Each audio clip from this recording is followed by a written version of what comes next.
the International Association of Coaching.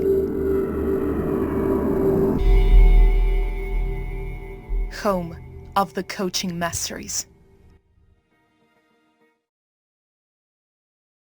Great. Welcome, hello, and a very warm welcome to all of you to Vadis 2022.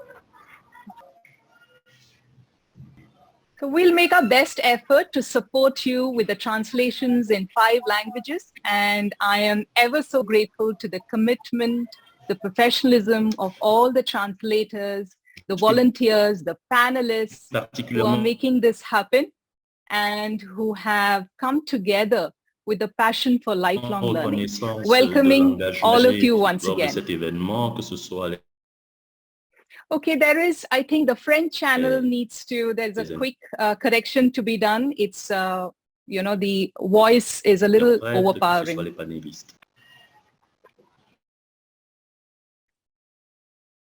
So if you are experiencing what we are sharing with you are guidelines on how to activate the translation in Zoom. And if you're experiencing a session with IAC here for the first time, here's a quick guideline. At the bottom of the screen, you would see the button or the little button which says translation. Go ahead, click on it and choose your language of your choice. And at any point, if you have any issues, please don't hesitate to ping our IAC support privately and we'll be happy to support you. This is the first in the series of Vadis. We will have a very interesting debate. And towards the end of the session, we will be very happy to take on questions for the session. So the theme today, and for the entire series is Coach the Present, Shape the Future. And this invites us to dream. So the topics in this Vadis has been carefully curated to invite possibilities. And we see this series as a call to action for all of us to explore beyond boundaries. And with that spirit, IAC plans to soon initiate member forums to collaborate and co-create in different areas, starting with coaching in education and climate action. Both of these are so beautifully aligned to the 17 UN SDGs. Today is also very special for us because we are delighted to release the new format of the IAC Values to the world. With that, let me first introduce our panelists for the discussion today. We have more members joining in, so as we warm up, it's a great honor for us at IAC to start this series with 3 thought leaders who have pushed boundaries and contributed immensely to the world of coaching and have always been so passionate about IAC. It's an honor, truly an honor to have all 3 of you with us today to start this session. Let me introduce each of the panelists first. Des Walsh. Welcome to the panel, Des. You're joining us from Australia. It's midnight for you. Thank you for being here. Des has served the Australian government, then joined the private sector as a CEO of organizations and is a business coach focused on leadership and digital entrepreneurship in the areas of cryptocurrency and forex space. I met Des about 4 years back during the IAC Sri Lanka conference, and I remember a fantastic session that he held around technology. Those were some predictions, I think somewhere around 2018, and most of them have come true today. So it would be very interesting to hear what you have to say. Des is a founding member of IAC and a recipient of the IAC President's Award 2017 for outstanding contribution to IAC. Des, if I may invite you to, if you had to add one more line to this introduction of yours, what would you wish to add? One line. I am deeply honored to be here and to be with my great friends and colleagues, Pepe and Shan, and your good self, and all the other people here, to share some thoughts about the coaching for the present and for the future. Thank you, Des. I look forward to come back to you with the opening thoughts very soon. Our second panelist, Jose Manuel Pepe del Rio. Pepe is based in Mexico, past president of IAC. He's a certified coach, mentor coach, founder of Empowerment Coaching Partners, recipient of IAC Presidential Award 2021. He has a very strong foundation in human development and a background in theater. And I have often heard in fascination how he brings these two worlds together. Pepe, it's been an inspiration to work with you. You've been an inspirational leader, coach, and have been instrumental in starting so many fantastic initiatives in IAC, which I've had the privilege to be a part of some of those. So you would see Pepe is speaking to us today from his coaching cabin, which not only holds immense amount of wisdom, but also holds so much of warmth. Welcome, Pepe. If there was one line you wish to share, Pepe, what would that be? Well, that I am delighted of being here with you, Anjali, and with two great friends, Tess and Sean, and ready to roll with you guys. Thank you, Pepe. The third panelist, Captain Dr. Shan Murthy, joining us from Malaysia, past president, IAC, certified coach, CEO and founder of Team Coach International. Now, as a leader and coach, Shan has always brought in a can-do attitude, perhaps influenced a lot with a military background. The last 2 years as a president, he has led with passion and purpose, two words that are very close to what he says and does. And the last 2 years, Shan has given us the opportunity to work so closely with you. And there is no debate that you truly are a catalyst in the world of coaching. You've taken risks with conviction. You've experimented with curiosity. And you've always been generous, sharing knowledge, and experiences with individuals and communities for greater good. I have personally seen the journey, and many of you will hear about it during one of these sessions when we are talking about transforming education through coaching. Welcome, Shan. What is it that you might wish to add? Thank you, Anjali. Honored to be here with the great people like you yourself, Pepe and Des. What I would like to say is that I'm grateful and thankful for the members of the IAC and the IAC family for continuously giving me the energy to explore possibilities. Thank you. Thank you, Shan. And I'm sure there is a lot of excitement coming, a lot of breakthrough ideas, thoughts and insights that are going to come in. But I'd like to just set the context first to initiate this dialogue. Coaching has seen many changes in the last few years. And in some sense, the last 2 years have been, there has been disruptions and a lot of acceleration in the way we are looking at coaching. Perhaps we are now at an inflection point or a turning point. A simple internet research shows the exponential growth in evidence-based evidence-based coaching, research around coaching. We also see a fast adaptation of technologies in the area of coaching. A very quick indicator to look at the demand of coaching could be, look at the number of coaching platforms that have come up over the last 2 years. But we cannot look at this in isolation because the beauty of coaching is that coaching is about relationships.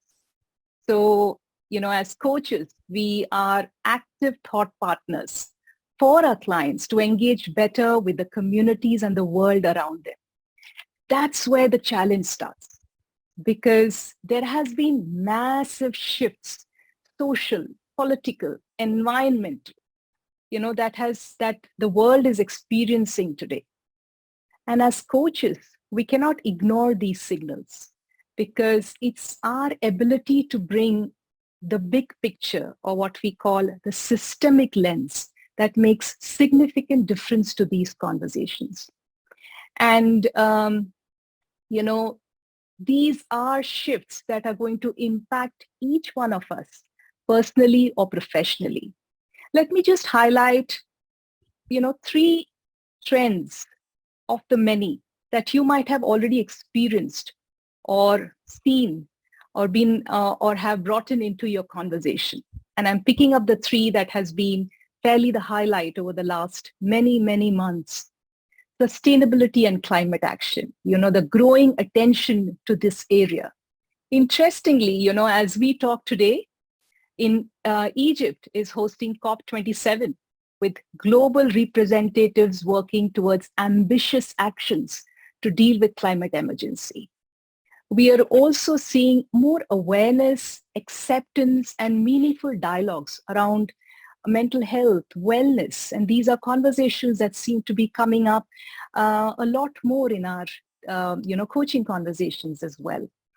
The third one is, as the world experiences these dramatic shifts in terms of economic power shifts and inequities, there's a lot more that it's making connections to how people are living in this world. Given this context, let me first invite Des to share his thoughts on the future of coaching. Des, over to you, please. Thank you very much, Anjali.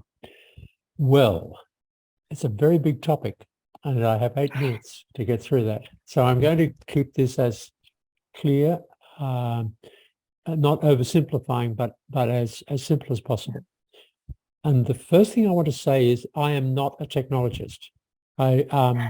My academic background is in medieval history. So it's a kind of contrast with what's happening with emerging technologies and what are called immersive technologies. So virtual reality, augmented reality, and what we see with Facebook, with the Meta preoccupation of Mark Zuckerberg with the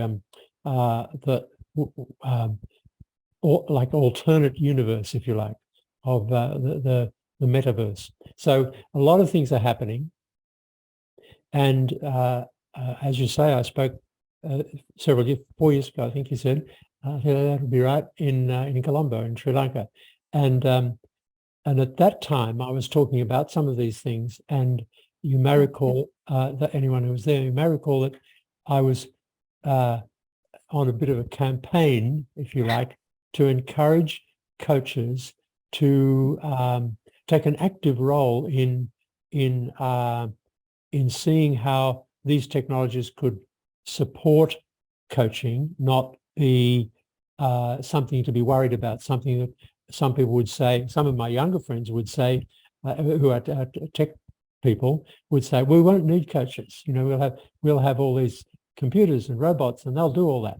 We don't need them. So there's a lack of really understanding there in that kind of attitude of what we do as coaches, but we can help educate them and they can help educate others who are like me, not technical experts.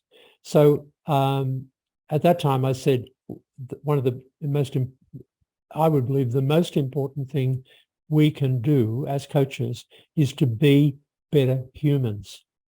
In other words, to work on those things which which we know that computers can't do, artificial intelligence can't do, empathy, capacity to help our clients strategize, making perhaps at times paradoxical connections in their business, in their life, helping them to, as we say, think outside the box. Whereas at the risk of oversimplifying, artificial intelligence at this stage is still doing its thinking inside the box created by its creators and programmers. So this is really important to start to focus on those things that make us particularly human, especially empathy, so important for coaching, sympathy, the capacity to pick up nuances of people's communication with us, to be able as a coach not just to take as read the first thing that a client says, but to pick up, if I may use the term, the vibration that tells us there's something else going on here. The old coach's question, which is, what's really going on here?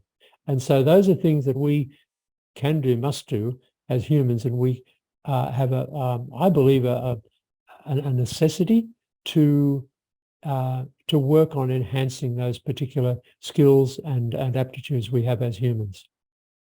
And then to use the technology to augment what we're doing. We talk about augmented reality, so that we can use technology to be more capable in what we're doing as coaches.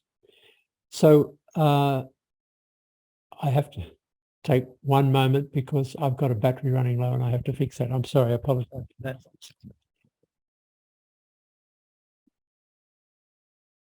No issues, Des. While you get back, I think I just want to point out one of the areas that's coming in, these paradox that we are dealing with. Doing one while doing the other, the polarities that we are dealing with. Go ahead, Des, please. So then, so at that time, 4 years ago, I said, let's become better humans. There is something else now that I want to say, which is complementary to that. And that is to learn about the technologies. And if you're like me, you're not, you don't have a computer degree, you don't have particular expertise in coding or any of those things, but we can still learn. And I am really on we're all, I suppose, in this context, in a lifelong learning. Otherwise, we wouldn't be here today. So what I do is I go to meetings of technology people, meetings of people who discuss deep learning, who discuss machine learning, who discuss all the newer things that are coming with what's called Web3. So we're talking about cryptocurrency, about NFTs, non-fungible tokens. We're talking about the blockchain. And tomorrow night I'm going to an event put on by a local company who are called Blockstars, and they specialize in blockchain. They accept me, even though they know that I really don't, that a lot of what they say is over my head. But that doesn't matter. I'm in that environment, and I now have, through that, a network of people here locally and internationally that I can tap into when a client wants to know about something. And because our clients have, sorry, I'm going a bit quickly, I apologize to translators, interpreters. I get excited about this, that our clients are being bombarded, many of them, with information that they find hard in a day's business to comprehend. And we can be in a particular position to help them think strategically about how these technologies fit or don't fit for their particular business, their particular industry. I hope that makes sense. So I really want to and encourage people to read. I've just recently finished reading a wonderful book which was called The Genius Makers, and it's about the whole development of artificial intelligence and how it went through waves of being a wonderful thing to being so disregarded by experts, many people who are expert in related fields, that people, I have met people, I met at least one person, and I read about people who would not say that they were working on artificial intelligence when asked by colleagues what they were doing. It was that disregarded, and now it's the flavor of the month. It's everywhere. It's in a lot of things we do. When I get in the car and start driving, artificial intelligence is working in all sorts of computer situations. So those are the two things I really want to say. And I'm very happy to join in conversation with Pepe and Sean and anybody about what that might mean in practice to continue growing. And, you know, we had a wonderful presentation at that conference back in Sri Lanka about, you know, the need to develop ourselves, to reach that fuller expression of ourselves. And then to add to that, the lifelong learning, and to be up with the conversation that is going on and not regarded as something that has nothing to do with our coaching. It has everything to do, in my view, with great coaching as we go forward.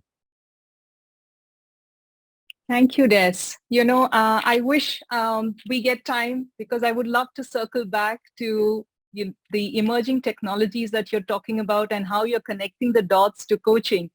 But there's another significant piece that I just wanted to bring up, where one of the words that you talked about is better human beings, and then the deep technology. It resonates a lot with conversations we've been having. I remember Sean always talks about, high touch, high tech. So I think there are going to be a lot of dots getting connected very soon. Thank you, Des. Would like to come back to carry on this and connect it to what emerges next. Inviting you, Pepe, to share your vision of coaching. Thank you, Anjali. Well, I was thinking of the way of approaching this, and there's a word that always comes in my mind, and the World Economic Forum speaks a lot about it, and it's reskilling. And they say that 50% of all employees worldwide will need reskilling by 2025.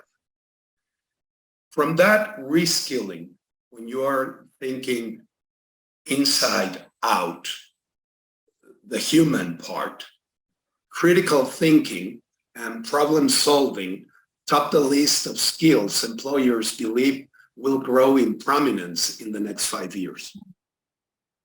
And it's incredible, because if you start looking at what soft skills and what's coming up for coaching, they say analytical thinking and innovation tops the list. Active learning and learning strategies are also at the top of the list. That means what we've been speaking for many, many years in the IAC, and one of the most important values, lifelong learning. You can't stop learning. If you think you already know things, think twice. Complex problem solving are also in the list. Critical thinking and analysis, creativity, originality, and initiatives, leadership and social influence are also there. Technology use and monitoring and control are there. Resilience, stress tolerance, and flexibility are some of the most important issues that the employers will value in the next years, and that people will need to coach. Now, when you're speaking about coaching trends, about where people will be putting the money, where organizations will be putting the money, there's also a survey from Coach Hubs. It's a new survey, and they say they will be investing in leadership development, employees' well-being, women in leadership, and inclusiveness leadership. Those are areas where people will be, where the organizations will be investing in the near future. Now, the way I see the problem is this. Coaching and coaches need to stay in touch with our clients. We need to be client-based. We can't stop just running around. We need to start learning new ways of how to learn and how to remember better. People that know me you will say that I tend to turn back a lot to philosophy and to philosophers.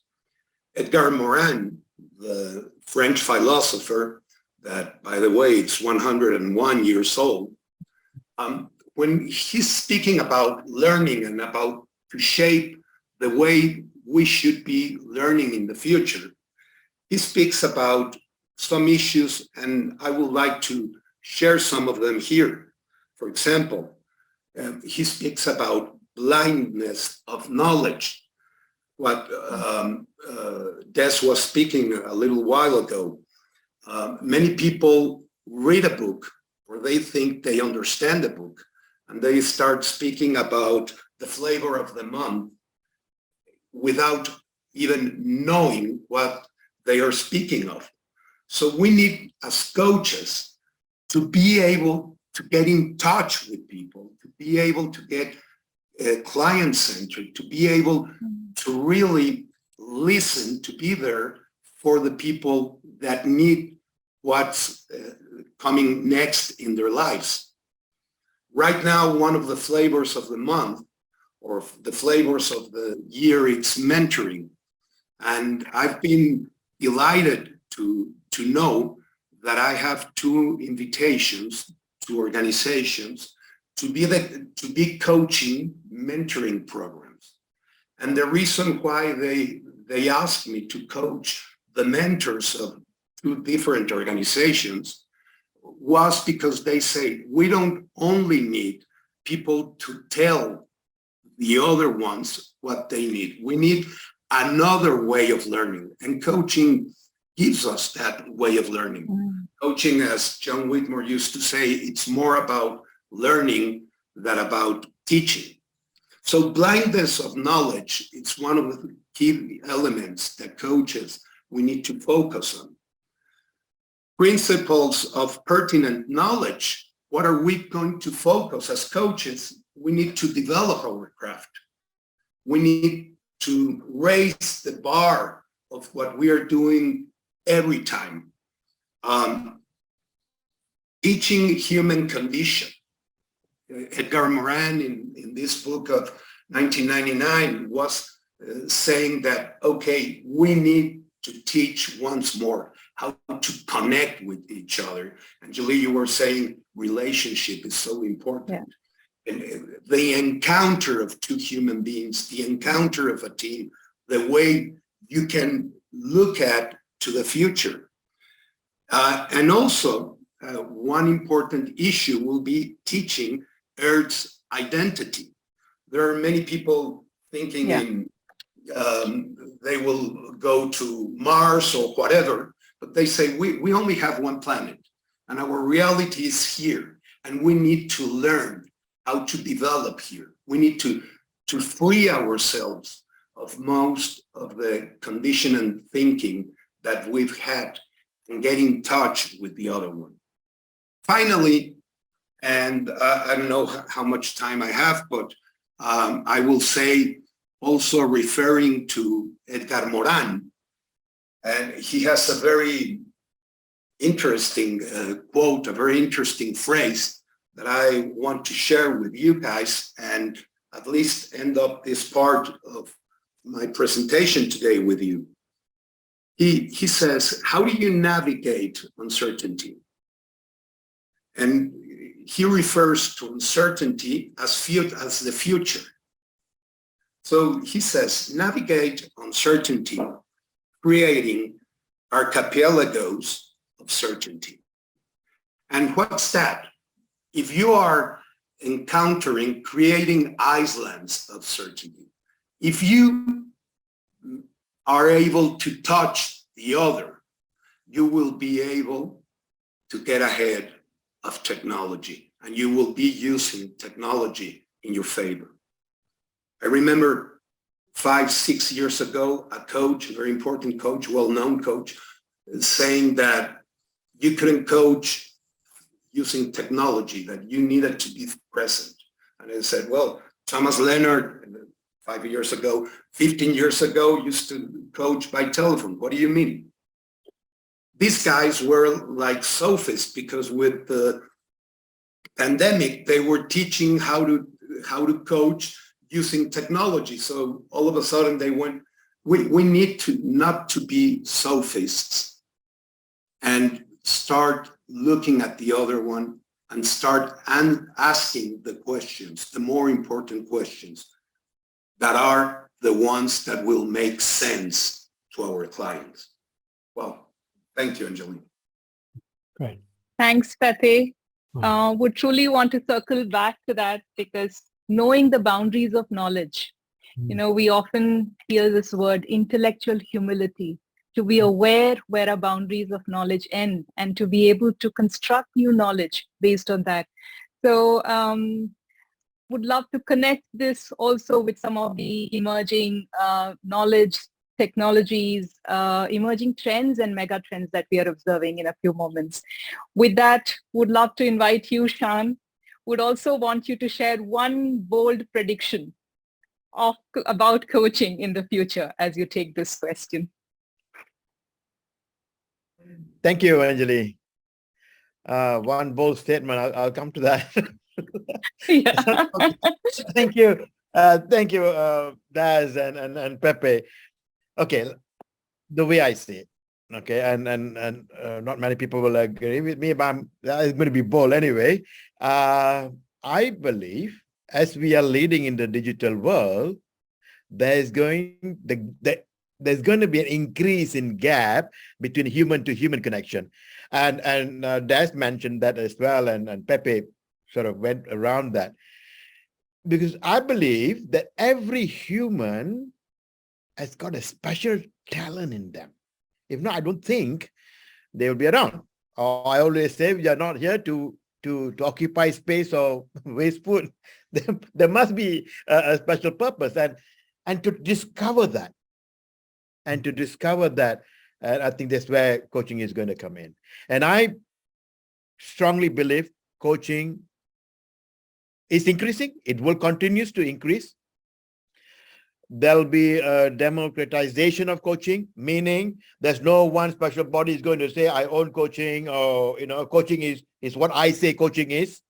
People are going to come up with so many different versions and say, no, I'm not going to agree with you. This is what coaching is. The reason is there's a lot of research been conducted. There's an increased number of organizations and institutions going to research. And research, there's so many contradicting things are emerging. So who is right and who is wrong? And of course, there are some common themes emerging, but the future will be very, very interesting. Coaching itself will be very uncertain, the way it's going to go, right? And as we see, like you mentioned, Anjali, I mean, and you're championing as well, coaching for climate change and all that, never heard of. Coaching and the SDG goals, yes, how can coaching, like, for example, this one person here in Malaysia, Professor Yus, Dr. Yus, championing using coaching for green HR, for example, never heard of. People always talk about coaching and professional development, leadership development, but there are a lot of areas that coaching will be introduced to. So you will be surprised at where coaching is going into. At the end of the day, it's having that conversation. Coaching is all about having that connection and conversation. And recently I read about Dr. Michael Kavanagh from University of Sydney. He said that quality conversation defines quality relationship, and quality relationship defines quality system and organization. So at the end of the day, is that human to human relationship. And as you mentioned earlier, I always say, let's embrace high tech, but focus on the high touch. That is going to make a difference. The way we communicate with each other. Coaching is going to go cross borders. It's already, with the help of technology, cross-cultural coaching. People are beginning to learn more languages than just their mother tongue. So coaching, IAC has already proven it. We have been having, right now, this whole forum is amazing, the way people are listening in different languages. And one of the things I see very strong movement is in the field of education. Again, coming back to, I think Pepe said that, and Des as well, is how people are going to learn. Because to learn it's just not enough. We need to experience things, and and we need to have insights of the experience. When we have the insight of the experience, then we develop this learning of wisdom, new way of doing things. And this is where, as you said earlier, also Anjali, is that coaches are thinking partners. We help our clients and the person that we are coaching, to help them to have that insight as a thinking partner. We help them to gain their own insights. It's not about us, right? In coaching. So, and that is where it's not only we are getting them to connect with themselves, but also to connect with the world around them, with the new insights and to navigate whatever uncertainty is, to move forward and to grow. And I also, there's always a saying, and one of our friends was saying that we are all human beings, but what does it mean by being a human? And this question always disturbs me, right? But mine is not the what. What, yes, we all know, we can learn about the what, but the how. And what I have experienced myself personally, I felt that coaching, and especially the IAC Masteries, can help us with the how of being a human and connecting with one another. It's not just soft skills, but these are essential skills. And like the World Economic Forum, right? Like what Pepe is mentioning. I think, if I'm not mistaken, Pepe, but 5 or 6 of them, if you actually look at it strongly, this is where coaching can actually help you to develop those skills that is required in the future. So it's going to be fun. Bold statement, team coaching is emerging. As facilitation was started about 20 years ago, facilitation, we are focusing on the process, where team coaching, we are focusing on that quality conversation. That will certainly increase in demand. Thank you, Anjali. Thanks, Shan. I think we have a very broad brush landscape painted, not just in terms of what we are sensing and seeing, but also in terms of what coaches need to step into, who do they need to be in the current time. And I think, Pepe, there seems to be something going on in your mind. Is there something you wish to add to what Chan just said? No, I'm listening. No, Okay. There's always something going on in my mind. There is always something going on in your mind. So, I'd like to bring this back to, so there seems to be 2 things. One is not just the signals that we are seeing, sensing, experiencing, but also what do coaches need to step into? And some of them, Pepe, you shared in terms of the abilities or the masteries and the competencies that coaches need to bring. I just want to open this up to the others. Des, is there something you wish to add to the conversation so far? Yeah. Picking up on what Shan said about I think getting experience, not just learning theory or reading a book, as Pepper was saying. And I'm just going to use a couple of examples. Blockchain. People can, you can go onto Google and you can find out what blockchain means, and there'll be 2 or 3 different explanations. It is different to actually immerse yourself in a project somehow that involves blockchain, to find out how does this work in practice, not just have a theoretical knowledge. And similarly, and this is probably a broader cultural conversation, but what I find among a lot of my younger friends, men and women, is that there is a conversation that goes on that a lot of people almost don't know about, which is about personal sovereignty, and that is expressed in terms of a reaction against centralized government, centralized financial systems. So you have cryptocurrency, foreign exchange trading, various things, and so it is good for me, I've learned a lot from dipping my toe in the water, so to speak, to get some experience of how that works and to work with some people who are actively involved with those emerging technologies. And then virtual reality and augmented reality So it's a learning through experiential learning. It's a term, isn't it? And I think that's a really important part. But that's not for everybody, but I think that can help us better navigate those archipelagos that Pepe was talking about. Yeah. Well, Yes, Pepe, please go ahead. Thank you, Anjali. I'm always fascinating listening to Des. As I have always said, he's my oldest millennial friend. And he's always speaking of what needs to be there. And, blockchain for being paid right now, it's not in the future, it's in the present. You need to be open to that. But listening to Sean, listening to Des, I'm fascinating with the way human beings, with the way we learn. And for example, in empowerment coaching, I'm very focused on andragogy.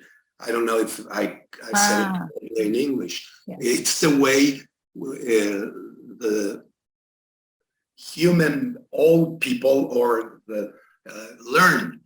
So, and there are 5 key points there. And all of them, as a matter of fact, are very are in the masteries. If you see, one of them is experience. Okay, so if you are an older person, you learn and you're interested in learning through experience. How you take that to coaching, because you need to coach the experience and you need to coach where your client is. The other one is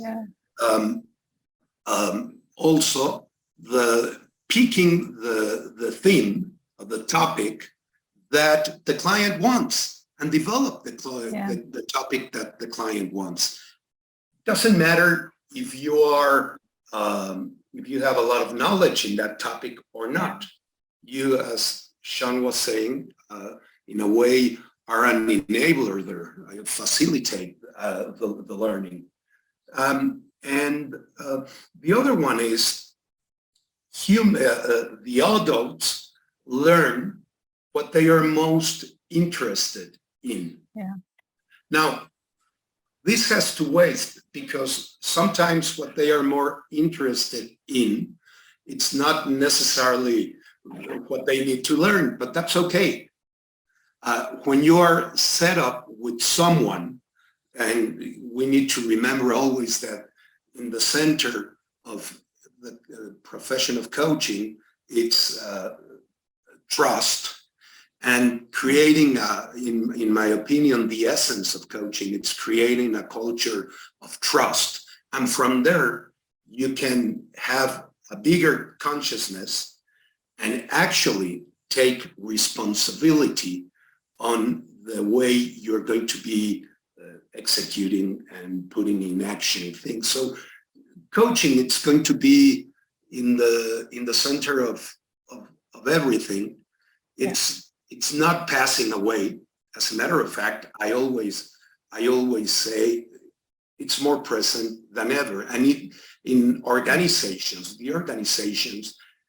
any kind of organization, doesn't matter what they work on, they need coaches, because the human connection and to be present and to be future ready will always be something that needs to be taken in consideration.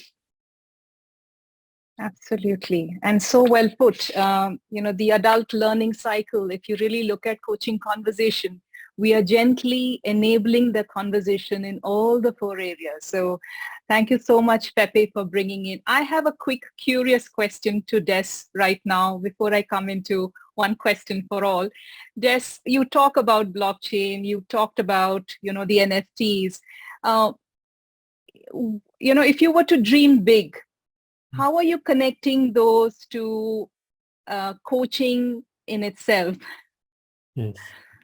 Well, I mean, there are practical, it's a great question, and I think I'd have to think about it to give you a really good answer, I think. But But at an immediate level, one of the things I was just thinking about this with blockchain, which is really like an open ledger, and it tracks what's happened, and I'm sure that a coach could do very well, or maybe a group of coaches could get together and maybe IAC could do it, come up with a way of using blockchain for coach and the people being coached to track that journey of coaching in all its complexity, and to be able to go right back and see how did all this develop. And so that's just one thing. The other thing I wanted to say, and this is about blockchain, about all those other things, NFTs, is that I just want to link this, and I don't want to take it off the point you were wanting to explore, but to link it with the wellness center of attention, that we know that continued learning and trying new things is really important for our health, having a sense of purpose. We have something to get up for each day, and our purpose can be something new that we're learning, and that helps our neuroplasticity, the development of new neural pathways in our brain. It can help, from what I've read, to fend off various illnesses that older people seem to be affected by. And I think that there's increasing longevity, that people don't want to be just living longer. They want to live well longer. Yeah. There'll be a huge market out there for coaches who will work with older people to help them take on new frontiers, if you like. And one of the things that I find that as I do this, I'm being asked by men who have men's groups to come and join their group as an elder who can be there with the younger people. I'm learning from that, they're learning from it. So I think when I say blockchain for me is a kind of a symbol, because Tim Berners-Lee, who's the founder of the World Wide Web, has now come out and said, when you talk about Web 3, that's not the same as Web 3.0. And he talks about the limitations of blockchain. So I now have a whole new opening for learning. What is this about? Yeah. And that's the excitement of the adventure. And I think clients can pick up on this, because they might be wondering, what's new for me? What new directions can I take? I have a client at the moment who's moving from running a company in a very complex area of taxation to being a partner in a wrestling promotion company. And he wants me to help him with that. It's fascinating. I'm learning all about professional wrestling. So the next time we meet, I think there's going to be a fairly interesting conversation around that as well, Des. I hope I'm not taking you too far off the topic. No, I would, so I'm inviting all the participants to share questions in the chat. Thanks, Betsy, for adding that. We will be bringing this up. I have one last question before we get to the questions from the audience, and this is around, the code of ethics and ethics in coaching. And the reason I bring this up is it's a very significant area in professional coaching. And over the last many months, I'm sure even earlier, we see ourselves getting drawn into conversations where the boundaries are sometimes very contextual. So any lessons, experiences that any of you could share around how is this shaping up in the area of coaching, especially professional coaching that we're talking about? And IAC has, if I can just add, has very strong, and we've been reinforcing the code of ethics and ethical principles. So I think this is more as a learning for all of us to reinforce further. Shan, I saw you raise your hand. Please go ahead. And Pepe is smiling as well. Yeah. So for me, Anjali, there are talks about whether coaching needs to be regulated or not, and who regulates coaching. That's another question altogether. When it comes to the ethics, I think to simply put for me is that the coaches need to understand, first of all, it's nothing about us, nothing about me. Meaning it's not about the kind of money that I'm going to earn when I can push my agenda and earn more money. I can push my agenda to create things that maybe the client does not want. Like what Pepe said, it's all about focusing on the client. When I start doing that, when the focus is on my interest and what I want, then I think that you are crossing that boundary of ethics. And from this, how I like to simply explain to myself as well. So whatever I do, I ask this question, is it about me? If it's not about me and my conscience is clear in whatever I do, that it's not about me, then I think I will be safe. And of course, the IAC ethical principle and guidelines is amazing. Yeah. Thanks, Sean. Anybody wishes to add? We have getting some fantastic. Yes, Pepe, please go ahead. Well, I have taken this as a practice, and I've been doing this for the last 20 years, maybe, in my coaching sessions. And every time I start a coaching process with someone, the first thing I do is I share the code of ethics of the IAC. And I don't even share the code of ethics because it will be not wise to just share it, and if the client reads it or not. Even before we start, I always say, trust is in the center of coaching profession, and that's in the code of ethics of the IAC. And sometimes I even speak with them one or two issues or one of two topics that are in the code of ethics. And this takes place even before the coaching process starts. And for me, that has been a work principle. The other thing I also share is what we've been speaking here, lifelong learning. And I invite them to get that we can get immersed in this lifelong learning experience, not knowing where it's going to take us, and enjoying the present moment, because we are always speaking about the future. We don't even know if we're going to be alive this evening or next morning. We need to be present, and we need to be able to think the present.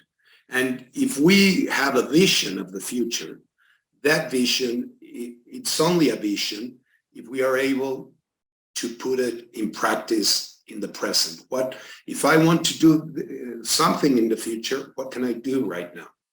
So according to the code of ethics, which I think it's not only a very important tool, but it's a way of shaping the way you give coaching to others. And the code of ethics of IAC, it's very well written. It's precise, it goes to the point. And so that's a coaching practice that I have, and I always tell people, try to implement this in you, because that speaks also about a professional coach and a way that you want to be not only seeing, but what the respect you have for the other and the respect that you have for the profession, for the discipline. Thanks, Pepe. Yes, Des, please. Just a point about ethics in terms of technology, that there are many issues about technology. And I was just listening to a conversation today about people who are developers of technology will say, oh, I think I can do that. And more people in the technology field are saying, the question they should ask is, but is it a good thing to do that? Is it a good thing to use technology in this way? And I'll give you an example. It's a simple example, but quite widespread. The use of chatbots that can now be programmed, and more being programmed to simulate a human being asking a question. and taking people through a series of questions.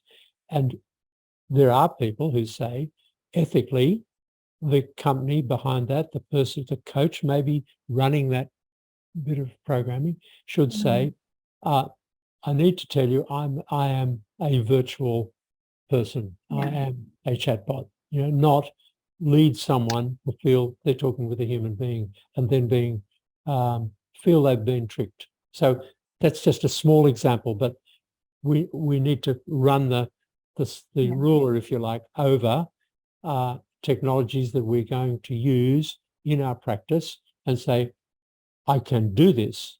Is this a good thing to do? Is this, to take Pepe's point, is this enhancing or taking away from the trust that should exist and be nurtured between coach and client? Yeah. Thanks, Tess. I think it kind of covers a couple of areas, and I'm getting some interesting questions as well. If we could take the next 5 minutes to just quickly address some of the top 3 to 4 questions that are coming up. The first one has to do with, I think, Pepe, you've touched on it in your conversation quite a bit, and everybody added to it.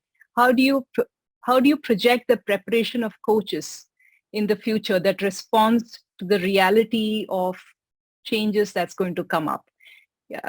Somewhere comes down to what is the preparation we need to do now to excel in where we wish to go. Your quick one-liner thoughts that each one of you could add would be great. You're muted, Pepe. Thank you. The way I see it, it's not looking outside. You need to go inside. You need to prepare yourself. You need to develop your craft. This is a craft that needs a lot of practice. You think you have practiced a lot, you need to still be practicing. And coaching, it's not only about asking questions. That's a tool. Coaching, in my opinion, starts listening. And listening starts being present and being able to work with what the client is living in that present moment. So every time we are present, every time we are with somebody, we are knowing that person for the first time, because the way we are speaking, we have not lived that experience until that day. So you can think you know the person from the past, but if you are there really listening, and if you're present and you're able to process in the present and to really listen, you will be able to do that human touch that Sean is always saying. So practice your craft, raise the bar.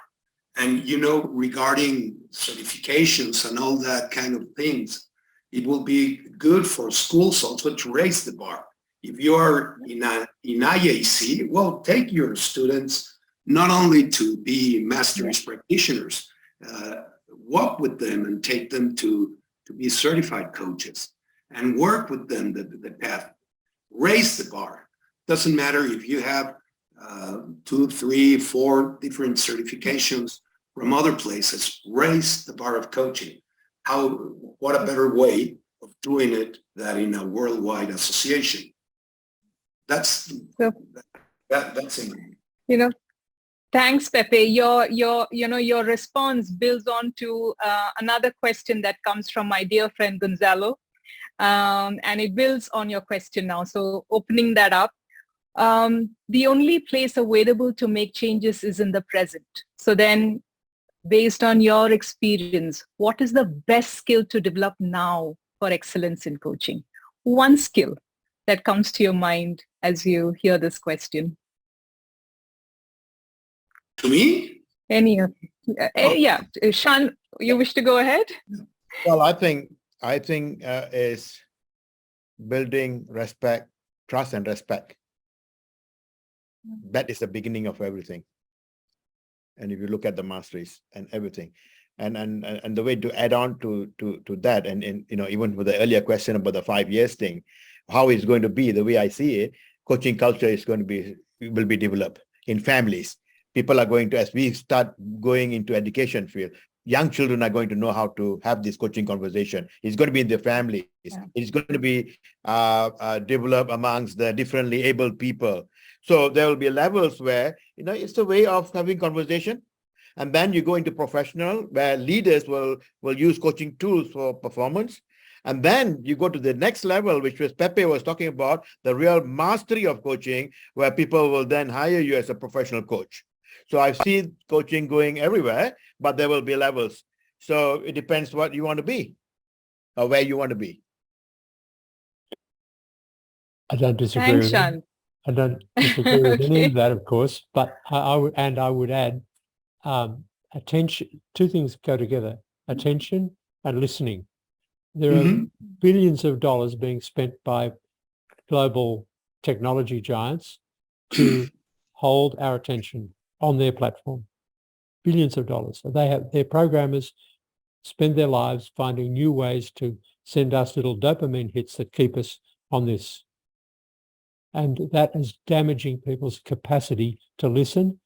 You go to a restaurant and there are the family sitting around, they're all having these little conversations, texting, not talking to one another. And so that's a disease in our society. And we can help aspiring and developing coaches to learn to listen quietly, attentively to clients before they talk. So Pepe has an interesting insight. No, what I'm thinking of what Sean was saying and what this was saying, for me, it's all about building a culture of, as Sean was saying, respect and trust. mm-hmm. And when you are focused on building a culture of trust, then you can start respecting everybody. Respect is a word that has a very meaningful root. It's a Latin word. And if you divide respect, in Latin, it's doing it again. Respect comes from seeing the other one. You can't respect something if you don't see it. And to see it, you have to be focused, you have to be present, you have to be there. You can't see through your thinking, through your interpretation. You have to be there. And then you can respect. If you don't see twice, then it's impossible to respect, because you will get lost in your thoughts. So I think it's been present.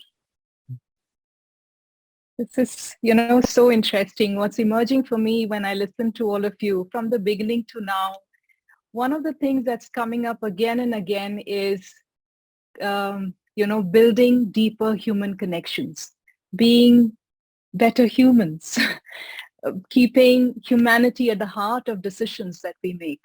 And that seems to be coming up no matter where we have taken this discussion. Somewhere it keeps coming back to some of these. So, we have some more fantastic questions, but for want of time, I would love to move into the next section of, sharing the new format of the values. And if we do still have time, would love to circle back to these fantastic questions that all of you have asked. So with that, would like to first invite you, Sean, to share the little story, because it is said that past is a place for learning and present is a place for living and future is the place for hope and possibilities. And these values have enabled us take the IAC journey from 2003 till now and is gearing us and supporting us for the future. With that, the floor is yours, Sean. I can see Brian is in here too. Great to have you in the discussion, Brian, Martha. Please go ahead, Sean. Thank you, Anjali, and thank you to all those who participated in the in developing not new values, the new way of looking at things. The IAC was initially built on 17 values. I will show the slides, share the slides. And this is to guide us and then to inspire our personal and professional contribution as members and coaches as an organization. Our values has been the cornerstones in our mission, vision, and our IAC Masteries especially. They make the IAC unique among coach certification bodies around the world.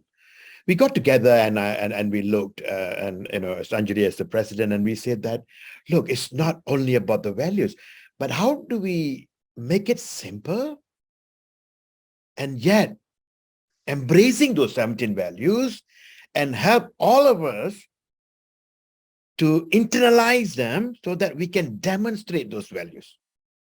So to help, to help us better resonate with this, with the values. So what we did was we formed a committee, and we had, Brian, Martha, Anjali, Pepe was there too, and our wordsmith, and we were having all this conversation. How do we make it simple? And from 17 IAC values, we came down to 7 IAC core values with descriptions to show that how we perceive the values to be, how the IAC perceive the values to be, so that the masteries are aligned to them and the way we do things are all aligned. So I'm going to share with you the values, and let me share screen.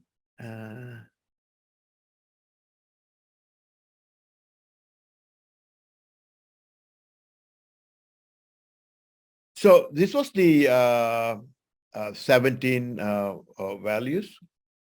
Let me show. The 17 values, as you can see, that lifelong learning, innovation is one value, change was one value. We counted that, there was 17 values. Then we condensed it. Then we had this 7 values, and with the descriptors. Number 1 is lifelong learning. All this is in the website. Yeah, lifelong learning. Number 2, compassion.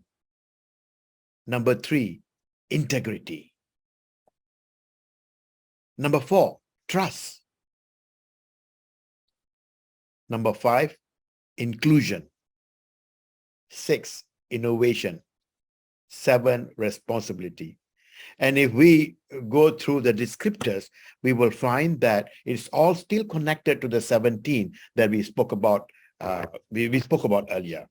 Yeah, and the main reason, or the reason for the purpose, is so that it can be universally understandable, to make it easy to translate across languages.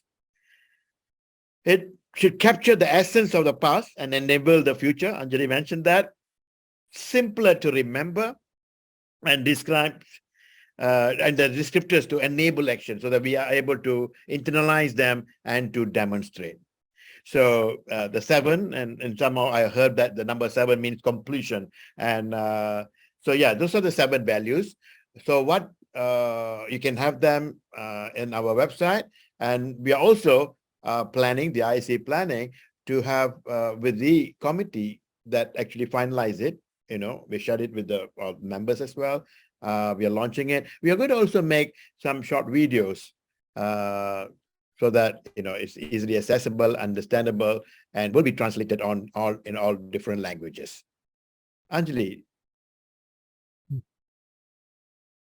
Thank you, Shan. And I can see today we have the wonderful team who has been working, thinking through, reflecting, reaching out to so many, and gathering what it meant when these values were defined. So a quick shout out here. Catherine, you're here. Do wave your hand so everybody could see you. Gillian has been, he initiated this discussion with Betsy when he said chapters coming back and saying, we'd love to understand these values. How do we demonstrate it in our region? What would it mean for us? We have Brian here as well.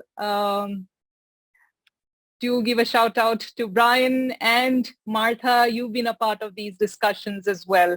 So We will surely be able to put this up on the website. And like we said, just want to invite, I've had this beautiful discussion both with Pepe and with Des around the values as well.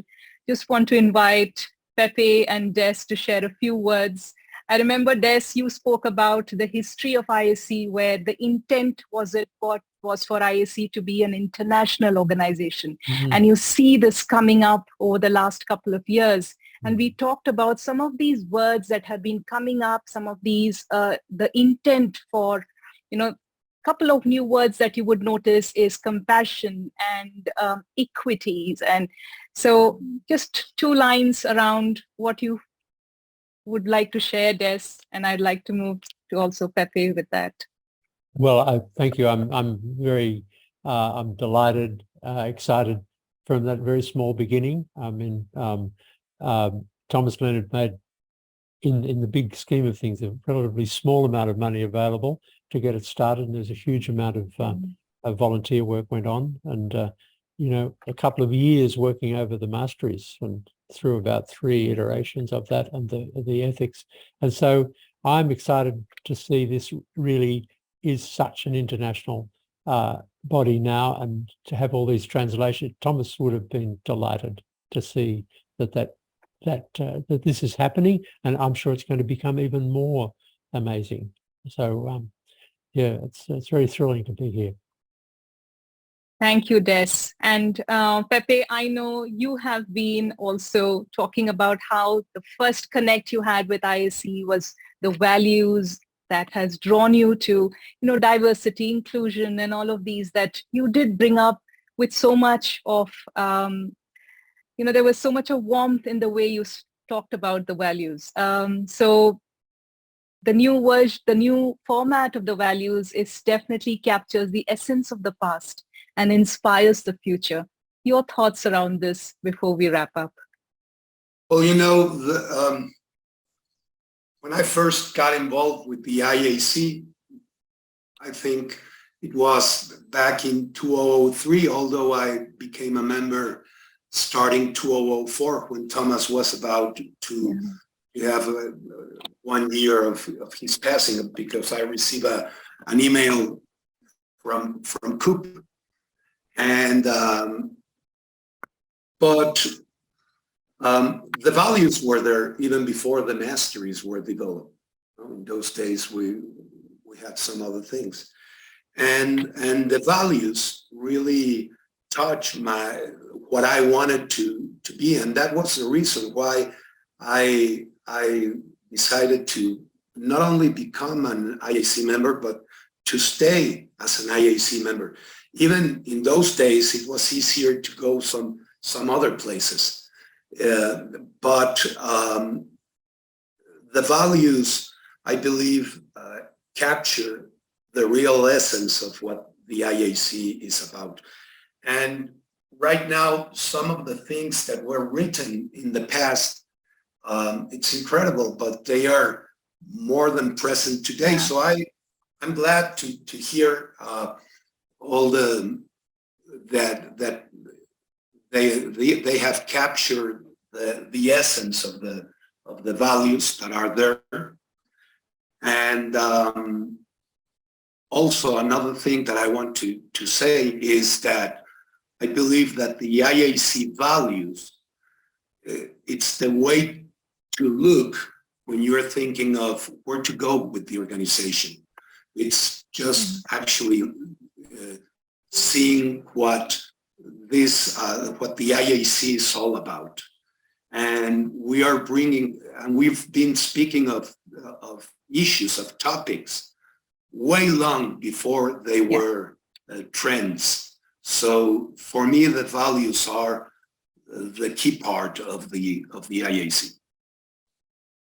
Thank you, Pepe. Honestly, I think this is one of the most heartwarming conversations with 3 people that I'm sure everybody in IAC admires and is so thankful for in terms of the contributions. And we continue to call you in future, whenever there are conversations that we know that you add tremendous value to. So would want to take this opportunity to first thank each one of you to be a part of this conversation. And what a fantastic start to the series that's going to come up in the next few days. Thank you all for being here, and we hope all of you have a fantastic session over the next few days. Any closing thoughts that anybody wishes to add before we wrap up for the day today? I would just like to say, Anjali, this has been a delight to be part of this conversation, and I look forward to future ones. And I think all of these formulations of values and masteries and so on are an expression of what I see as the spirit of IAC, which is intangible, but it's there, very much there. It's a spirit, and then this is what Pepe was saying with the values. They speak to the heart, not just to the brain. So thank you. So beautifully put. Thank you, Des. Anything, Pepe, you wish to close with? Thank you, Anjali. Thank you, Des, Sean, and everybody for being here. And I am delighted to see that Vadis keeps going further, and that we are having all these translations at the same time. When we start the first conversations about Vadis many years back, I wouldn't even imagine this. So it's fantastic to see this as a reality. And thank you very much, Anjali. Thank you all. Martha, that you're there. Yes, to you. Yes, me, please go ahead, Sean. Thank you. I'm honored to be invited on this first day, and I especially really feel grateful and thankful for allowing me to share the values. And there's two people I really want to thank, Catherine and Brian, who worked to the last minute. And I did not mention the wordsmith here, Catherine, and and to make it, and then Brian, to make it with the inputs from other members, to make it simple for the rest of the world whose mother tongue is not English, and it speaks. So thank you very much, everybody, and God bless you wherever you are. Thank you all. We would invite you to switch on your cameras, celebrate with us as we take a quick picture with all of you. And a big shout out to the entire team who made this happen and launched the session today.